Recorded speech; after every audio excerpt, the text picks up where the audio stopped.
ఇవాళ సముద్రపు ఉప్పు కావాలని వెళ్తే ఒక్క కొట్టులో కూడా దొరకదు. ఎందుకండి అని మీరు నన్ను అడగకండి, ఎందుకంటే నాకు సంబంధం లేదు. పొరపాటున ఏదైనా షాప్లో ఉంటే ఇది మనుషులు వాడటానికి కాదు, ఏది సిగరెట్ ఆరోగ్యానికి హానికరమని పెట్టె మీద రాస్తారే, అట్లా సముద్రపు ఉప్పు మీద ఇది మనుషులు వాడకానికి కాదు అని అమ్ముతున్నారు కదా, ఇదేం అన్యాయం అంటే అని మీరు అడిగితే నాకు తెలియదు సార్, నాకు తెలియని విషయాలు నేను చెప్పలేను. అర్థమైందా?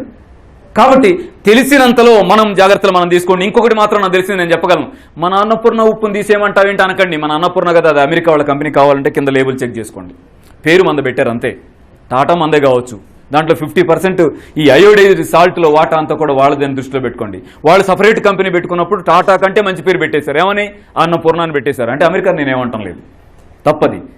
ఏ దేశంలో సాంకేతికత డెవలప్ అయినా సంతోషం, మంది వాళ్ళు తీసుకోవాలి, వాళ్ళని మనం తీసుకోవాలి, ఆ విషయంలో నా విమర్శ లేదు. కానీ ఇవాళ భారతదేశంలో అయోడైజ్డ్ సాల్ట్ విషయంలో 90% బిజినెస్ చేస్తూ ప్రజలందరికీ అయోడిన్ జబ్బు వస్తూ ఉంటే కారణం ఎవరైనా ఎతికితే ఏమో ఎక్కడో ఎవరో కనపడతా ఉంటారు. అది బాధాకరమైన విషయం.